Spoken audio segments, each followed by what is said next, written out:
정치 속풀이를 함께할 김성태 의원을 모셨습니다. 여의도에서 산전수전 공중전 다 겪고 돌아온 들깨 김성태 전 의원님 반갑습니다. 예, 반갑습니다. 이상민 의원님도 도착을 하셨는데 오고 계셔서 저희끼리 일단 먼저 시작을 해보겠습니다. 예.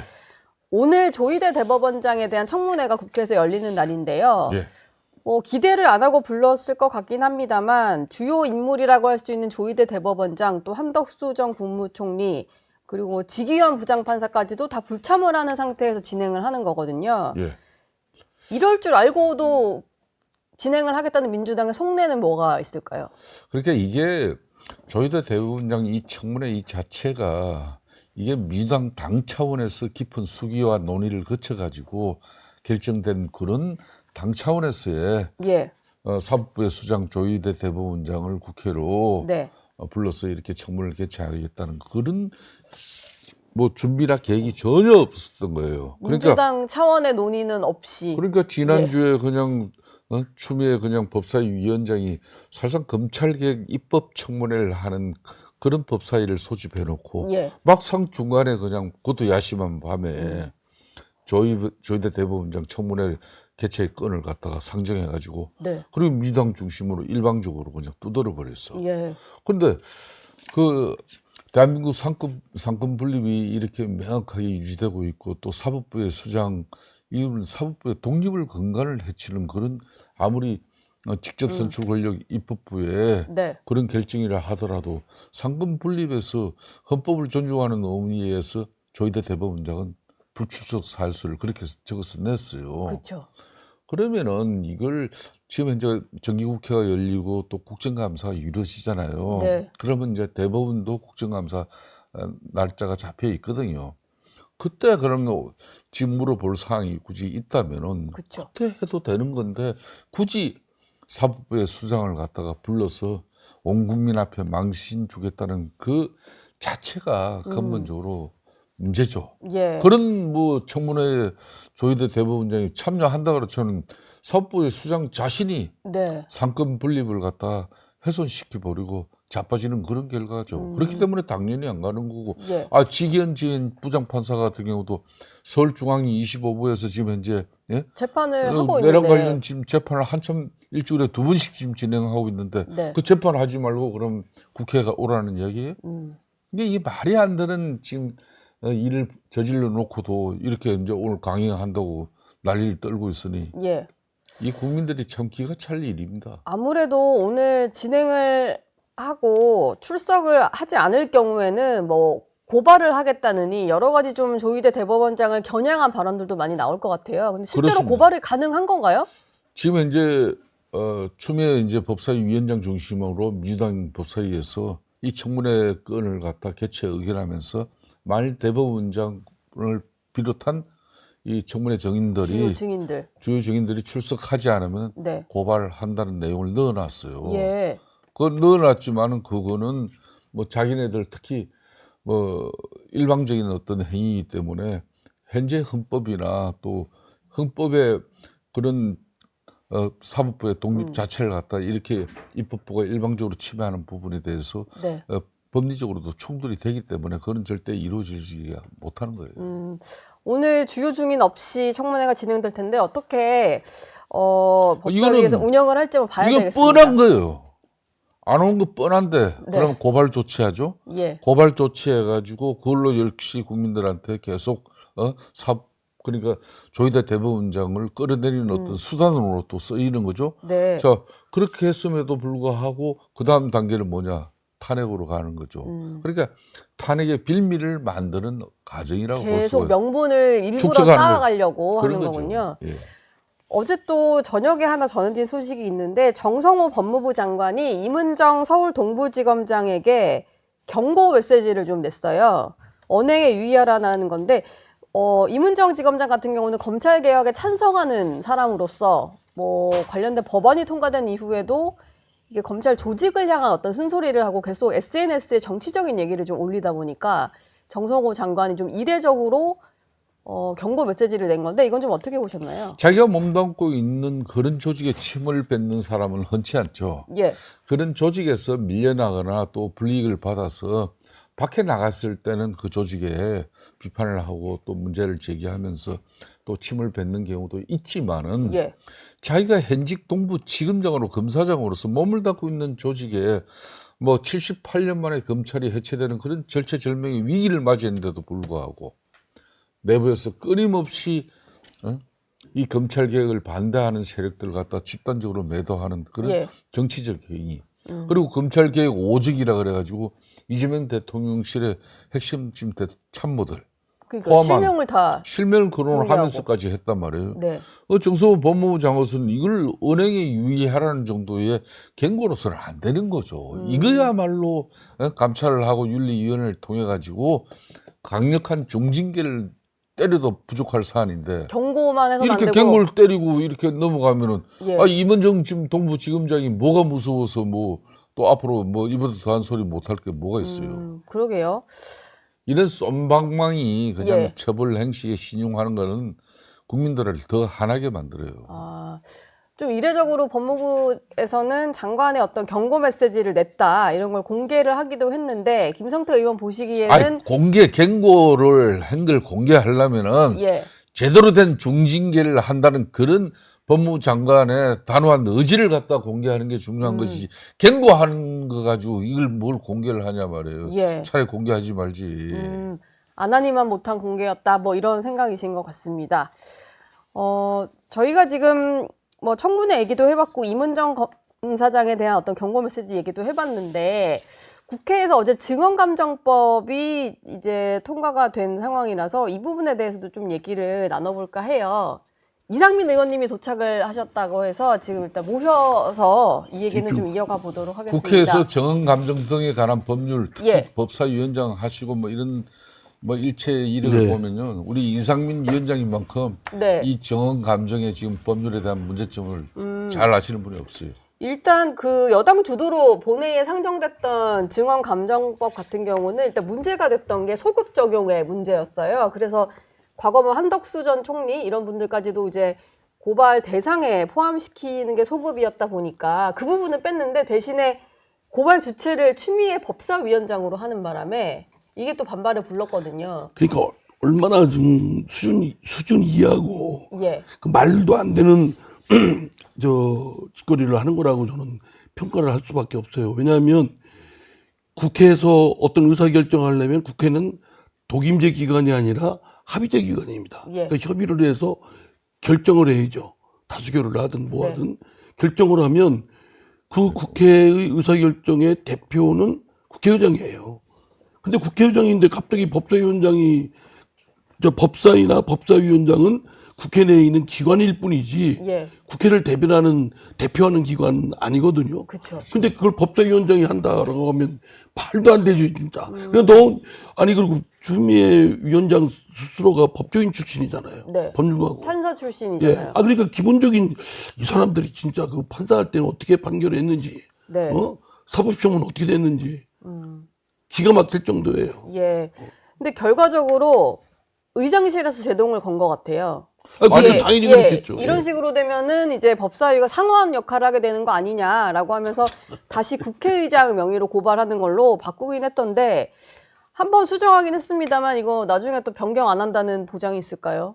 그러니까 우원식 국회의장 입장에서도 그러니까 지금 현재 민주당 중심의 이 입법 권력이 그러니까 입법기관, 국회의원 개개인이 헌법기관인데 이 사람들이 법을 가지고 이렇게 장난치듯이 이렇게 갖고 노니까 이 대한민국의 지금 현재 법치가 어떻게 이제 살아있다고 볼 수 있어요. 그러니까 우원식 국회의장에서는 이번에 자신의 어떤 권한이나 권리를 갖다 침해한 법사위원장 뭐 그런 차원에서의 대응이 아니라 근본적으로 자기 친척이 지금 우원식 국회의장은 국회의장이 되는 순간부터 당직을 보유하면 안 되는 입장이잖아요. 네, 무소속이죠. 그러니까 입법 기능을 갖다 제대로 정상 작동하기 위해서는 이번에 추미애 법사위원장의 이런 사실상 꼴불견에 대해서 그냥 불편한 심기 정도로 다시 국회의장의 권한으로 찾아온 그게 만족하면 안 돼요. 근본적으로. 뭘 더 해야 될까요? 원식 의장 이제 반성하고 이렇게 앞으로 이런 친정집 민주당 내에서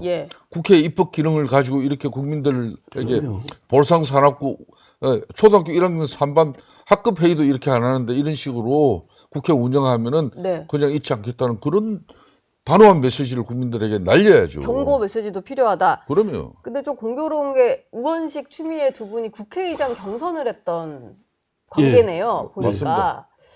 아니, 미묘하다는 그러니까. 생각이 드는데. 예. 아니 그러니까 국회의장을 뭐 하려고 했던 지금 법사위원장이잖아요. 예. 그러면 또 법률가 출신이고 그러면 기본적으로 아까도 말씀드렸지만 국회의 대표는 국회의 의사결정은 표결을 통하든 뭐 합의를 하든 그렇게 해서 의사 다수가 결론을 내리면 그 의장은 그 대표권을 갖고 의사 표시를 할 뿐입니다. 네.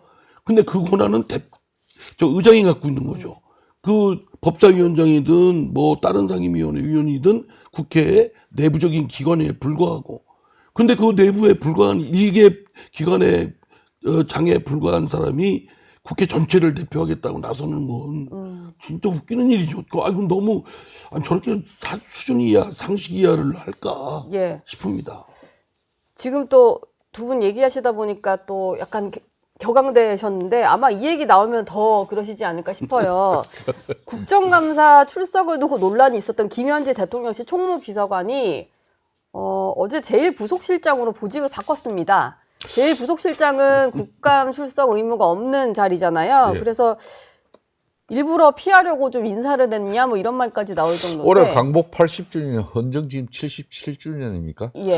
뭐 그렇지만 하여튼간에 살다 난 이런 게 처음 봐요. 국감 직전에 막 보직 받고. 아무리 이재명 대통령의 핵심 뭐 그런 뭐 2인자 소리를 예. 들으면서 절대 존엄이라 하더라도 국민들 앞에 이런 짓 하면 안 되는 거죠. 이게 국회에서 그것도 운영위원회에서 자기 친정집에 김병기 원내대표가 위원장을 맡고 있잖아요. 예.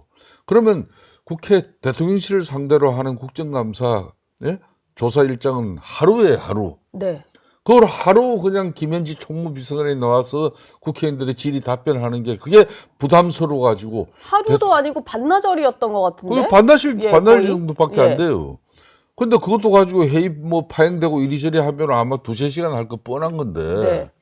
근데 그걸 갖다 이 사람이 무슨 절대 비밀을 가지고 이재명 대통령과 또 김현지 총무비서관은 그런 절대 존엄으로서 같이 동급으로 민주당 친정집에서 예우를 해야 되는지. 급기야 이제 보여. 국민적 어떤 여론도 좋지를 않으니까. 네. 그러면 제1부속실장은 여태까지 지금까지 예. 대통령 항상 수족으로서 일정을 옆에 함께 해야 되기 때문에 국회 이제 국정감사 기간에도 불리지 않았어요. 네. 결국 그런 자리에다 지금 보직 전부 배치해버린 거 아니에요?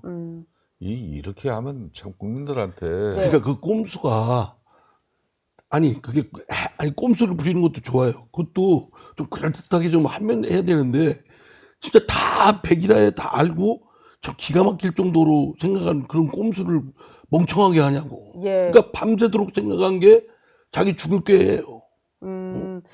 이게 지금 망조가 들었어요. 대통령실에서 설명하기로는 지금 강유정 대변인 1인 체제였는데 기존의 제1부속실장이었던 역시 이제 성남 라인으로 최측근이라는 김남준 실장을 대변인으로 보내면서 여기에 따른 연쇄 이동인 것처럼 설명을 하긴 했거든요. 아이고 예. 그게 말이 됩니까? 다 뻔한 거 다 꼼수인데. 근데 여기에 그러니까 정직하지도 않은 거예요. 네, 여기에 대해서도 이제 김남준 실장이 이제 대변인으로 옮기는 것 자체가 대중적으로 얼굴을 알려서 지방선거 때 있을 보궐선거나 여기 출마 얘기가 있더라고요. 그거보다는요 더 사실상 이 강유정 대변인이 비대위원 하다가 대변인으로 발탁이 됐잖아요. 그랬죠. 그런데 이제 지금 이제 강유정 대변인이 몇 번 헛발질을 했어요. 예?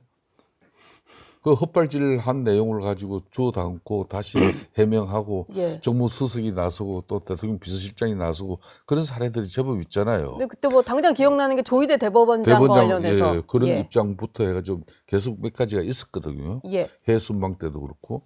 그러니까 이제 근본적으로 강유정 단독 대변인 체제에 대해서 신뢰가 상실된 거죠. 그러니까 우리 저 앵커께서도 아시겠지만은 대통령실의 대변인은 홍보수석실의 네. 대변인이 최고 책임자예요. 예. 근데 그 최고 책임자를 갖다 지금 두 사람을 둔 겁니다. 그럼 대변인실에 그 많은 근무하는 그 인력들은 두 사람 다 어떤 조건으로 결재를 받아야 될 건지 예. 판단을 구해야 될 건지. 그러네요. 그러니까 대변인실은 대변인 아니면 부대변인 체제로 가지고 이렇게 사람은 바뀌지만은 네. 서열은 명확하게 구분을 1인자가 명확히 있어야 되는 그럼요. 건데. 그런 상황을 지금 만들어낸 겁니다. 결론은 다시 성남 친정 라인으로 다 복귀시키는 겁니다. 그리고 이번에 대변인실까지도. 절대 존엄 쉽게 말하면은 김현지 총무비서관에 대해서 예. 국회 이제 이런 국정감사도 피하면서 이참에 친정 체제를 더욱더 공고하게 구축하는 그런 과정이죠. 근데 김현지 뭐 지금은 제1부속실장 김현지 실장 같은 경우는 국회에서 출석을 결정하면 따르겠다 이런 입장을 대통령실을 통해서 좀 밝히긴 했거든요. 근데 이거는 당연히 여당이 막아줄 거라고 생각하니까 뭐 그렇죠. 뭐 다 이례적 그냥 절대 다수를 이례적으로 하는 갖고 말일까요? 있으니까 예. 예, 합의가 안 되겠죠. 합의가 안 되면 안 나오는 거죠. 네. 그러니까 지금 그렇게 해서 부속실장으로 옮긴 거는 결국은 꼼수 부린 거거든요. 예. 자기들 나름 때는 아주 그냥 요렇게 저렇게 궁리해서 한 건데 국민들은 다 알죠. 그런 꼼수가 형편없는 꼼수를 부리고 있다는 걸. 네. 예. 근데 이게 저희가 뭐 저희끼리 여권에서도 이런 얘기 나오는 것 같은데 만사현통이라고 해서 모든 일은 김현지 비서관을 통한다고 해서 현통이라는 말까지 나올 정도였잖아요. 그러니까 예. 근데 이런 식으로 뭐 국감에 나오니 안 나오니 하고 그 직전에 뭐 인사조치까지 내버리는 걸 보니까 그냥 뭐 그런 말처럼 나왔던 건데 진짜 사실인가 이런 생각이 들 그런 거죠. 정도예요. 결론은 키운 거죠. 예. 그러니까 이재명 대통령의 복심을 넘어가지고 실질적으로 이재명 대통령의 버금가는 존엄으로서 이 사람을 건드리면은 그건 용납하지 않겠다. 그러니까 제1야당 국민의힘이 당대표를 포함해서 그렇게 원내대표가 뭐 에브리데이 예. 공시에 공격을 하고 있음에도 불구하고 지금 민주당 입장에서는 김현지 총무비서관을 갖다 국회 운영위원회 국정감사에 정인으로 세우지 못하겠다. 그 입장에 네. 그 국민 여론이 좋지를 않으니까 결론은 대통령실 인사 이동을 통해까지도 이 사람을 국회에 안 보내는 그런 판단을 하잖아요. 예. 그렇게 하고서 김현지 비서관 입장에서는 국회에서 부르면 가겠다. 국회에서 자기 친정집이 민주당이 절대 일법 걸려가 가지고 정은 이 협의해 가지고 정인 채택을 때려야 되는데 네. 어떻게 지금 국민의힘이 김현지를 갖다 정인으로 만들 수가 있냐고. 예. 말도 안 되는 소리를 지금 하고 있는 거예요, 그냥. 뭐 출석이 의무화되어 있는 총무비서관 때도 뭐 합의를 안 해줬던 건데 이제 와서 민주당이 부르려고 합의할 일이 예. 없을 것 같고요. 네. 근데 이제 김현지 비서관이 그러다 보니까 베일에 많이 쌓여 있는 인물이었단 말이에요. 근데 우리가 알고 있는 것은 성남시장 때부터 가장 가까이서 함께한 최측근 중에 최측근이다 이런 건데 이제 대체 그게 예, 어느 더 정도까지 세간의 관심을 더 불러일으키지 않습니까? 네. 그러니까 그게 그렇게 오히려 자승자박의 꼴이 될 거라고 생각해요. 그렇게 하는 것이. 이게 그냥 나와서 했으면은 사실 있는 둥 마는 둥 할 텐데 네. 저 사람 대단하구나. 이재명 정권에 진짜 숨어 있는 실세인가? 또 그렇다는 소문도 많고. 네. 그럼 아까 저 사회자께서 말씀하신 대로 소문이 사실인가? 이렇게 믿는 사람들이 많아지겠죠. 네. 그럼 이재명 정권을 온전하다고 보겠어요. 세상 뒤에 뭐 김현진가 누군가가 다 좌지우지하고 또 더불어민주당 사람들은 거기에 또 끽소리도 못하고 납작 엎드리고 예. 그러면 이제 뭐 국가 운영이라는 것은 뭐 엉망진창 되는 거죠. 지나치게 좀 보호를 하려는 인물이 생기다 보면은 이제 비선 논란이 또 불거지게 되고 물론 이분은 직책이 있다 보니까 비선까지는 아니겠습니다만 문고리 뭐 권력이 문고리 되는. 권력, 네. 예, 정말 숨은 실세 이런 얘기가 좀 나올 수밖에 없는 상황을 만드는 것 같아서 이게 좀 안타깝네요. 네. 다음 얘기로 좀 넘어가 보겠습니다. 정청래 민주당 대표가 당선 후에 처음으로 이제 한국노총과 고위급 정책협의회를 진행을 했는데 이 자리에서 교사들의 정치 참여를 보장하는 법을 추진하겠다. 이게 교사 출신인 백승하 민주당 의원이 여러 가지 법안들을 발의해 놨다 보니까 이거에 좀 힘을 싣겠다 이런 얘기인데 지방선거 앞두고 굳이 교사들의 정치 참여 얘기를 꺼낸 이유가 뭘까요? 아무리 한국노총이 지난 대선 공간에서 이제 쉽게 말하면 이재명 대표 당선을 위해서 뭐 정책연대를 갖다 이렇게 맺었죠. 그렇기 때문에 이제 정기적으로 당 지도부와 한국노총 지도부가 이제 이렇게 협의를 하는 그런 자리인데 그런 자리에서 이제 지금 이제 한국노총 입장에서는 지금 현재 금융노조가 파업을 하면서 뭐 물론 완전한 파업은 되질 않고 있지만 주 4.5일제를 요구하고 있고 그런 해난이 있는데도 불구하고 유독 왜 교사 정치 참여 이 부분을 갖다 이렇게 강조하면서 예. 교사 정치 참여가 이렇게 교사는 엄연한 교육 공무원입니다. 네. 그럼 공무원은 지금 현재 정치 참여를 할 수 없게 돼 있잖아요. 네. 그게 정청래가 지금 무소불위의 대한민국에 절대 권력을 가졌다는 겁니다. 그런 교사들을 갖다가 교원 노조를 넘어서 결론은 정치 참여까지 보장하겠다는 것은 이거는 교육공무원법 고쳐야죠. 정당법 고쳐야죠. 정치자금법 다 고치면서까지 네. 그런 길을 열어주겠다. 그렇게 해서 이제 교원들 이게 결론은 뭡니까? 내년 벌써 6월 3일 지방선거를 앞두고 민주당 정청래 당대표 입장에는 그런 포석을 깔고 이제 이미 사실상 사전 정치 작업을 하고 있다고 봐야 됩니다. 교원 노조의 어떤 그 수건 사업을 해결해 주면서 표심까지 공략을 하는. 근데 세상이요. 예. 좀 공평해서 그 교원 노조 또 전교조 뭐 이런 사람들의 그 뭐 구미를 땡기고 그 득을 보려고 정치적 정략적 득을 보려고 할지는 모르지만 또 그거에 대한 완강한 그 반감도 또 많아요. 네. 교육 현장에서 학부모님들이 원하겠습니까? 일단 학부모 단체는 좀 반대를 그렇죠. 하겠죠. 예. 당연히 그리고 학부모 입장에서는 가뜩이나 지금 나라가 정쟁거리로 하는데 정쟁의 연장판으로 학교 현장에서도 벌어진다고 생각하는 걸 예. 어느 부모가 싫어하겠죠. 그러니까 저는 그거는 자연스럽게 그 학부모나 뭐 이런 분들이 또 목소리를 내고 또 그런 여론이 형성되면 쉽게 되기는 어려울 겁니다. 예. 교사들이 좀 정치 참여하면서 적극적인 의견을 냈을 때 그 교육 현장에서는 좀 어떤 일들이 벌어질 수 있을까요? 실제로 학생들은 별로 이제 정치적인 것에 대한 판단을 내리지 않은 상태에 있는 거잖아요.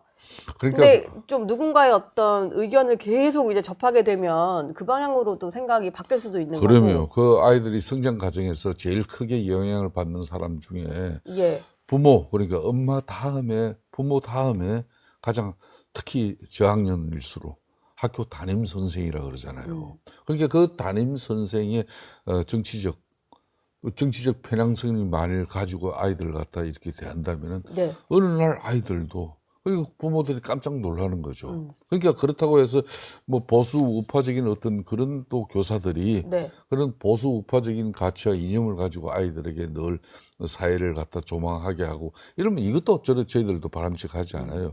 교육 현장은 어떤 경우든 아이들이 참되고 바르게 성장하는 그런 좋은 지식과 지혜로운 어떤 그런 길을 인성을 키워나가는 그런 공간이 되어야 되는 거지. 예. 학교 현장에서부터 벌써 교사가 정치적 편향성을 가지고 특정 정치 세력화에 앞으로 선동꾼이 되어버리고 그리고 아이들을 갖다 그런 측면에서 그런 아이들에게는 잘못된 어떤 그런 정치적 내용을 갖다 주입시켜 버리면 네. 우리 사회는 어떻게 되는 겁니까?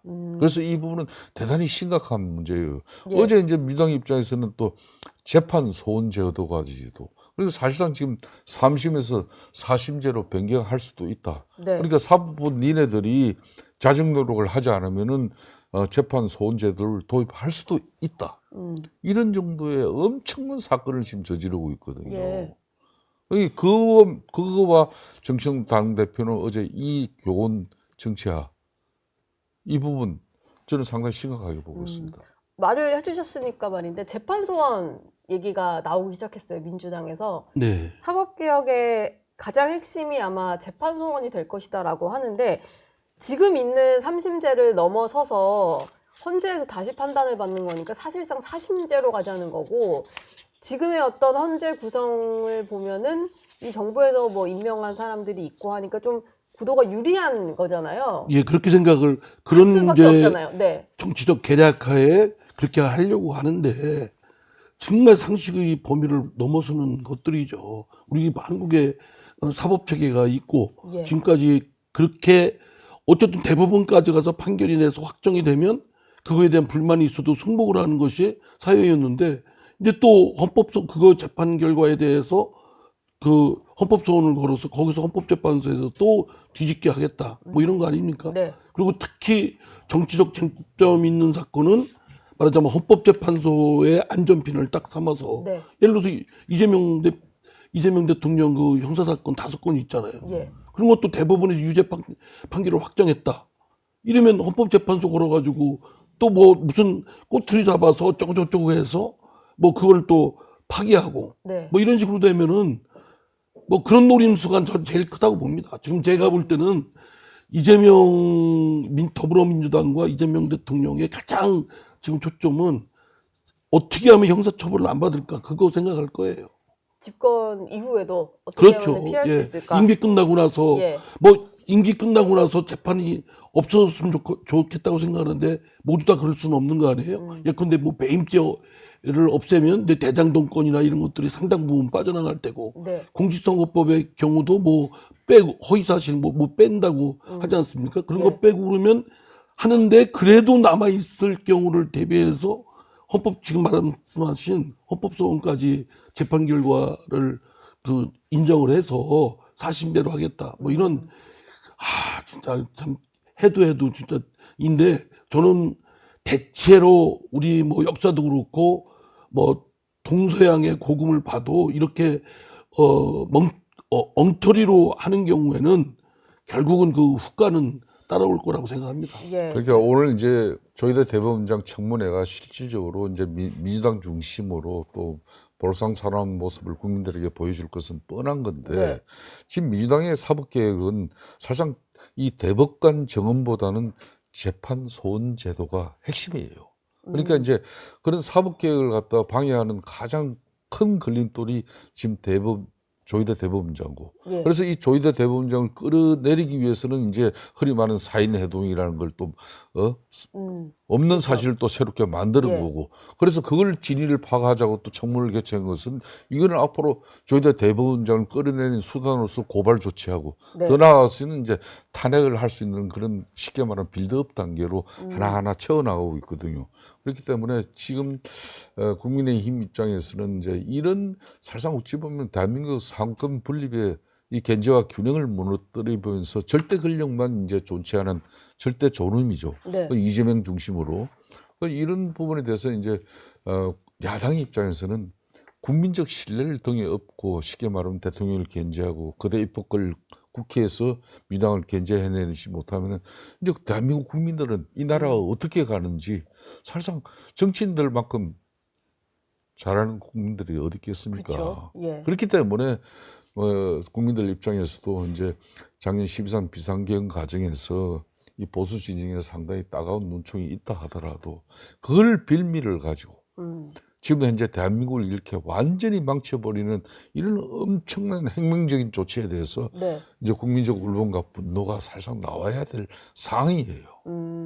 그래서 이제 그런 이제 상황에 대해서 올바른 전달과 국민적 공감을 만들어내는 노력이 바로 이제 예. 국민의힘이 지금 할 역할이죠. 국민의힘이 장외투쟁 2번 했는데 이상민 의원님 보시기에는 좀 국민적으로 여론전을 펴는 데 있어서 좀 도움이 됐다고 평가하시나요? 이게 뭐 당장 도움이 됐다기보다는 국민의힘으로서는 소수 야당이고 국회 내에서 뭘 해봤자 그 수에서 훨씬 여려 있고 또 지금 더불어민주당이 뭐 양심이든 국민적 시선이든 관계없이 밀어붙이고 뭐 이러지 않습니까? 네. 이런 상황 속에서 그거라도 할 수밖에 없는 고육직책입니다. 그러나 그것이 지속 가능하지는 않죠. 예. 뭐 그걸 계속 지금 우리 김성태 대표께서 말씀한 대로 그 말하는 어떤 메시지가 소구력이 있으려면 예.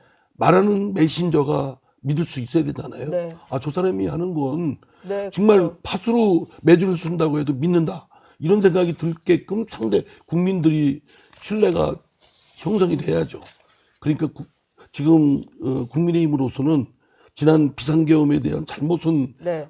뭐 아주 뼈저리게 자각하고 그리고 더 이상 그런 어리석은 짓은 하지 않겠다는 각오도 하고 그리고 우리 국민의힘의 내부의 개혁을 위해서 애써야 되고 여러 가지 한계가 있잖아요. 네. 영남당이라는 한계 예. 또는 너무 무사한 일에 빠져 있다는 것, 또 실력이 부족하다는 것 이런 것들을 특히 실력을 좀 연마해서 쟁점에 대해서 끈질기게 물고 늘어지는 그것이 필요하다고 봅니다. 네. 근성도 약하고 실력도 약하고 이런 것들을 빨리빨리 보완해서 그러면 이런 것들이 이제 실력도 갖추고 행동도 끈질기고 또 해결해내고 뭐 이러면 국민들이 신뢰가 되겠죠. 근데 신뢰가 그런 형성이 안 된 상태에서 뭐 아무리 장애 집회는 외쳐봤자. 그건 뭐 그냥 우리들끼리 그냥 자기 확신에 불과한 거지 예. 의미가 없다고 봅니다. 알겠습니다. 오늘 두 분 말씀은 여기서 마무리하겠습니다. 고맙습니다. 예, 예, 수고. 감사합니다. 저희 영상 많이 시청해 주시고요. 좋아요, 구독, 댓글, 알림 설정 꼭 부탁드리겠습니다.